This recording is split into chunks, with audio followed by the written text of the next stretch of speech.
jemi tek kapitulli 28 pra e para kronikave. Jemi në momentin të paktën siç edhe lexuam tek kronikat që Davidi ishte në fund të ditëve të jetës së tij dhe thirrri të gjithë njerëzit pra që kontribonin, le të themi, ose ishin ata që ndihmonin në drejtimin e kombit të Izraelit në atë kohë. Dhe Davidi dëshironte që t'i jepte birit atij këtë lloj bekimi, pra që është edhe për ne sot.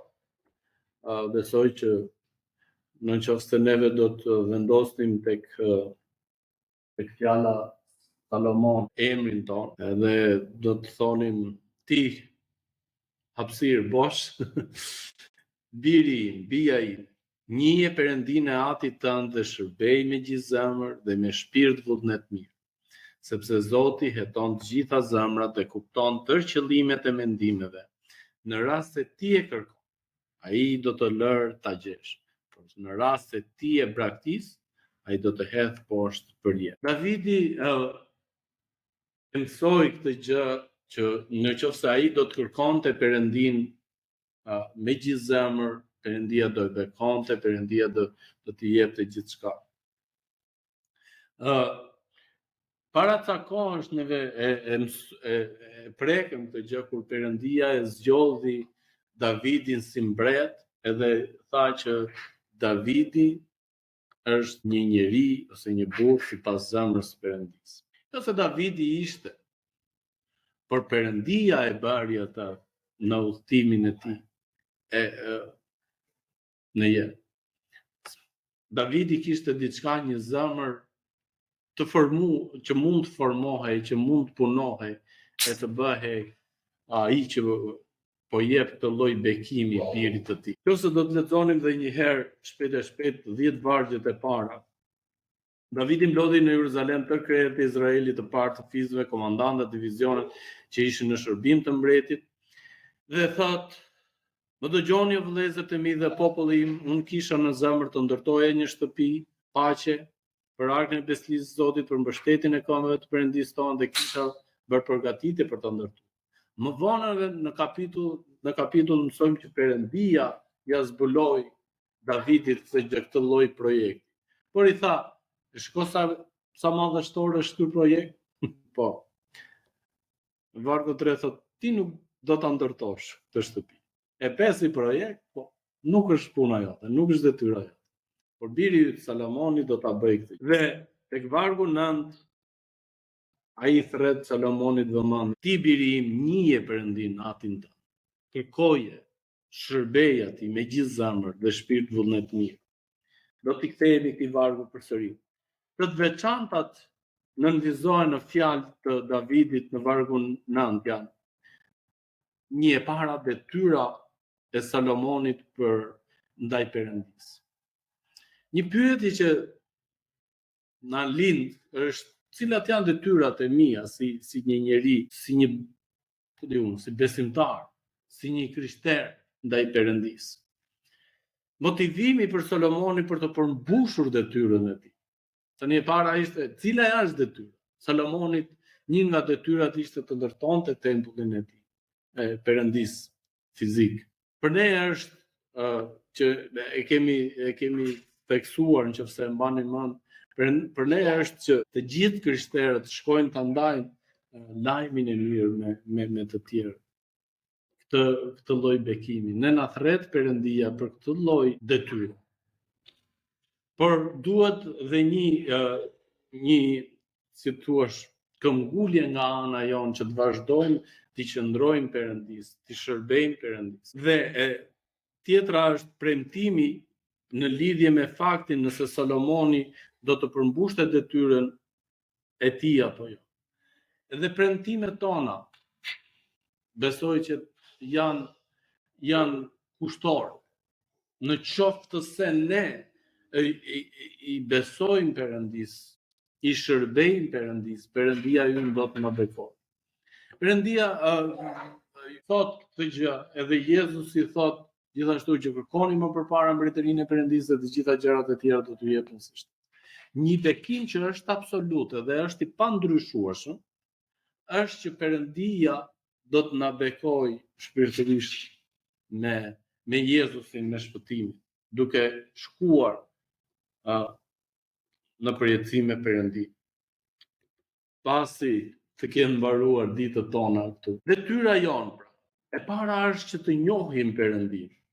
A e njohim neve Perëndin?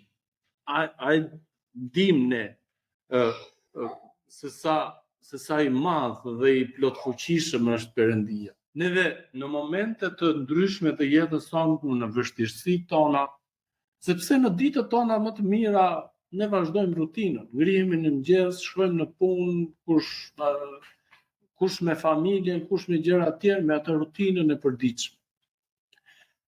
Edhe të jemi të sinqert, ka nga ato ditë që sa shtu për Zotin fare. Ose një nga ata le të thuash besojnë është dhe shpenzimi kohës tek fjala e Perëndisë, pra duke lexuar, duke e bërë atë statike, domethënë në kuptimin që lexon çdo ditë.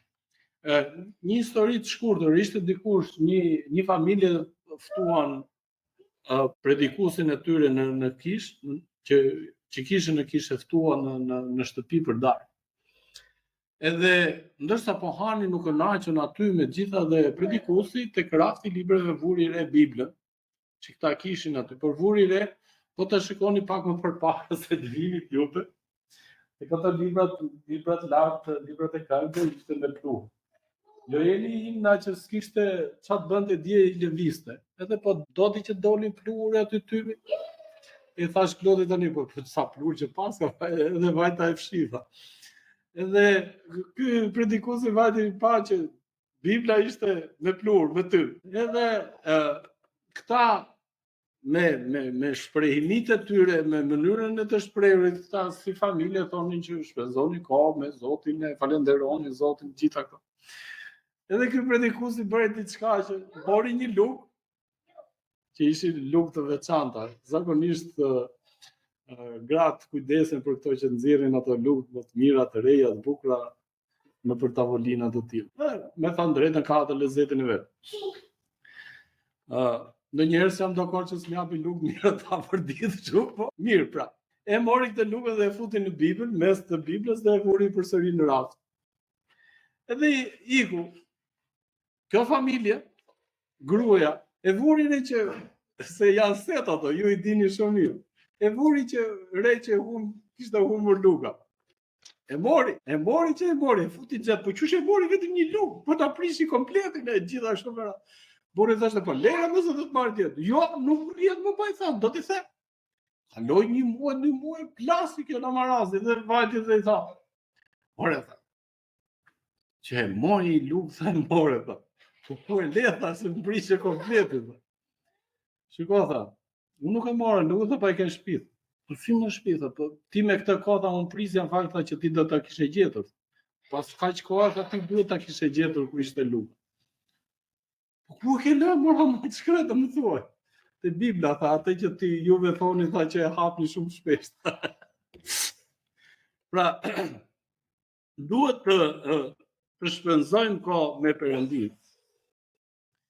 Edhe Jeremia kapitulli 9, vargjet 23 dhe 24 na thot: kështu thot Zoti, i dituri mos lavdërohet me diturinë e tij, njeriu i fortë të mos lavdërohet me forcën e tij, i pasuri mos të lavdërohet me pasurinë e tij, por kush lavdërohet të lavdërohet me këtë.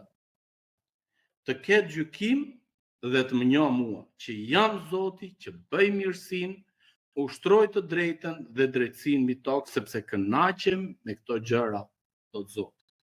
Pra, në momentet tona më të mirë qetësie, pra nuk ishte vëm re shumë Zot. Është bekim për ne që kemi këtë lloj mundësie që të vim një herë në javë që ta adhurojmë Zot. Por në përditshmërinë tonë, sa herë na shkojnë në mendje ne që të kapnim Biblën, shpenzonim kohë, uleshim, bënim një lutje, një falënderim. Por momentet tona më të vështira që Zoti na ruan e na shpëton në momente të ndryshme të jetës tonë, të gjithë jemi dëshmitar këtë dhe ne themi, wow! Zoti me të vërtet ka qenë mbrapa gjithë kësaj gjëje. Zoti më ka ruajtur. Dora e Perëndis ishte me mua.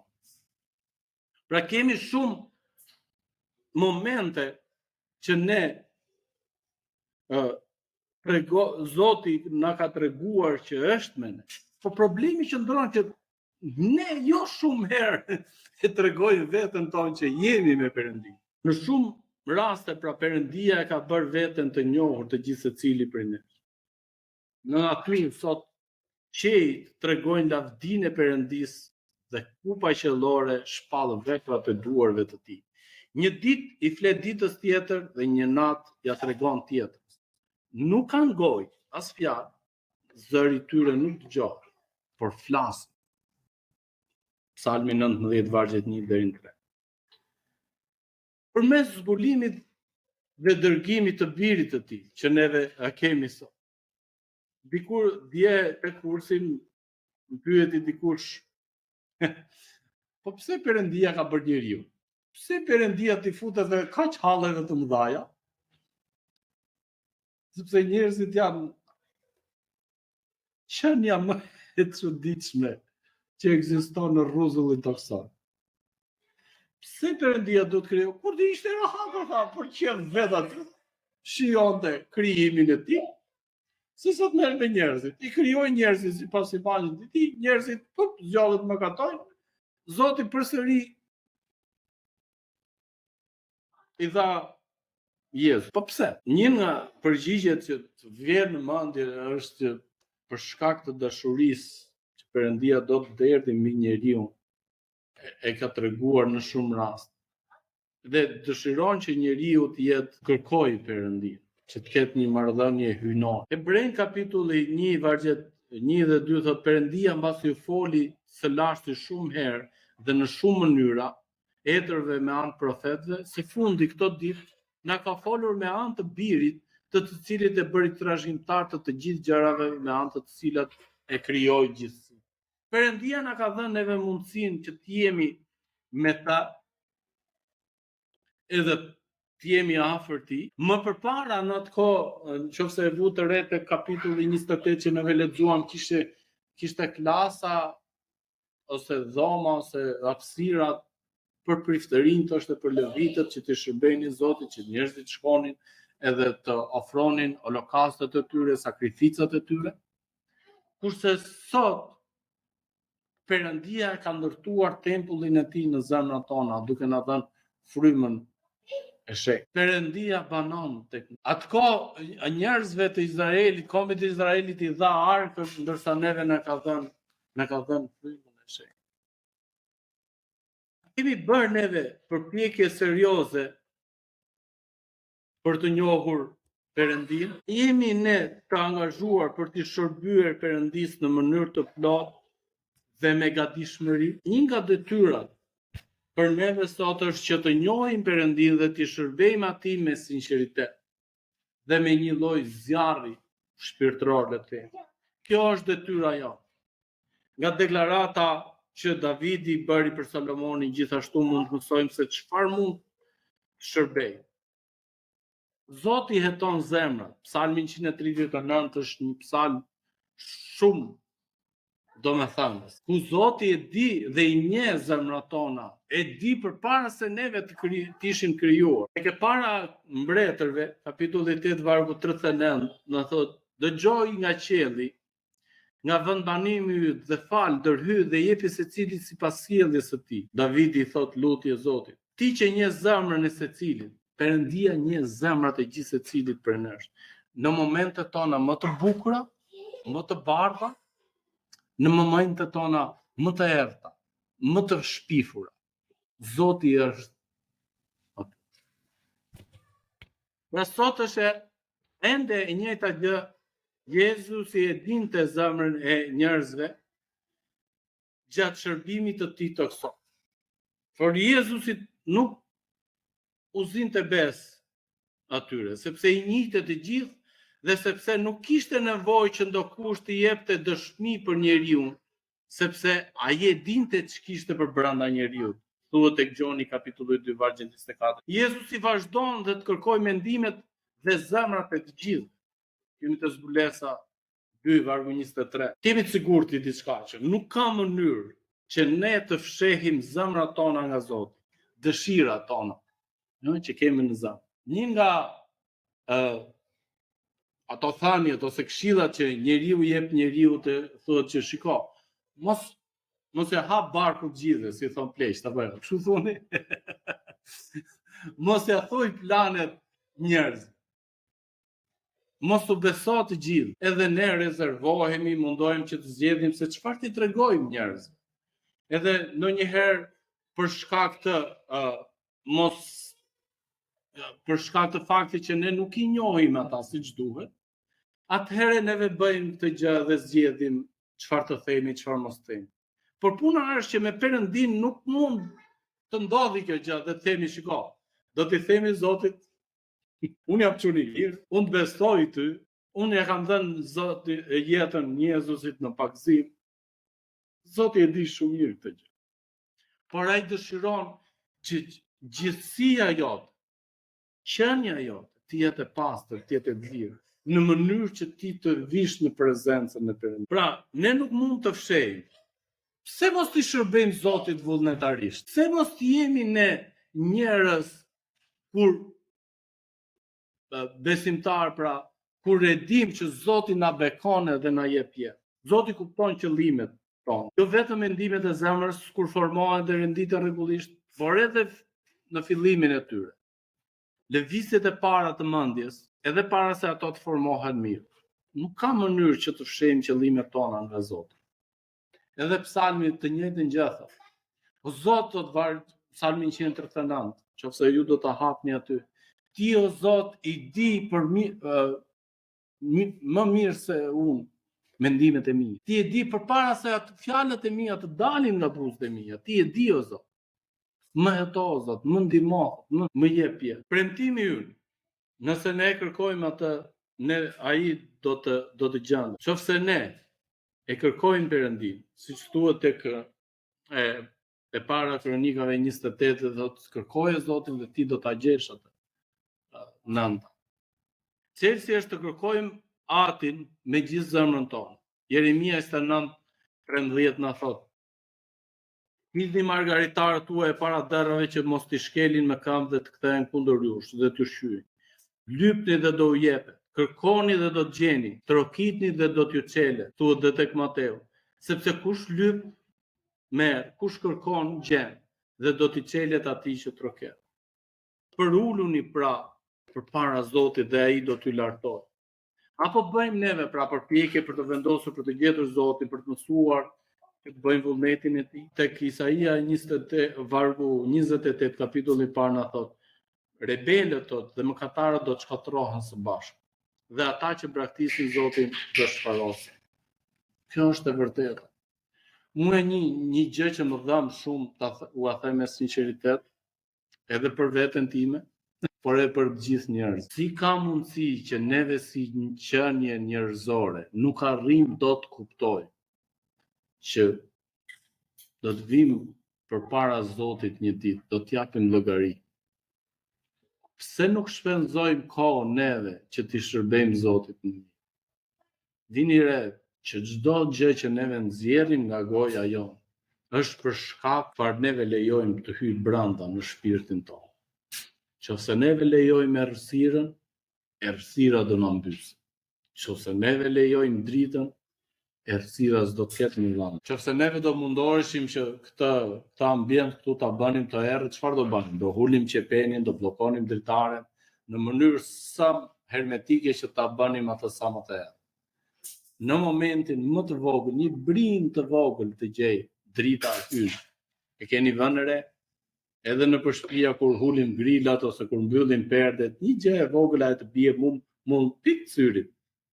Paktën kur kërkon që të flesh gjuhën. Po t'ishte më e mira që neve të kalojmë jetën duke kërkuar Zotin, duke njohur atë, duke shërbyer Zotin. të gjithë secili prej nesh kalon në një periudhë jete kur je i vogël thuat të jemi madh, me Joelin hanë madh tani. I thua Joeli tani është ka për gjumë, jo vetëm Joeli, po të treve. Është ka për gjumë tani jo. Edhe Joeli do të sigurohet që të gjithë po shkojnë po shtrihen, kemi fikur dritat, edhe është ka për gjumë. Sepse Joeli duket se kur po e mashtron, po ja fut që Joeli po e vjen gjumë, edhe neve vetë kurse di që po bëjmë. Kurse kur je i madh, je i rritur, tani e kam zbuluar të unë, se nuk është dhe aq qef, se nuk të lena thallet, nuk të lena probleme që të flesh gjumë, po dhe ti kur je i lodhur e do të flesh gjumë, ai çka nuk vjen më, e kështu që gele pa gjumë.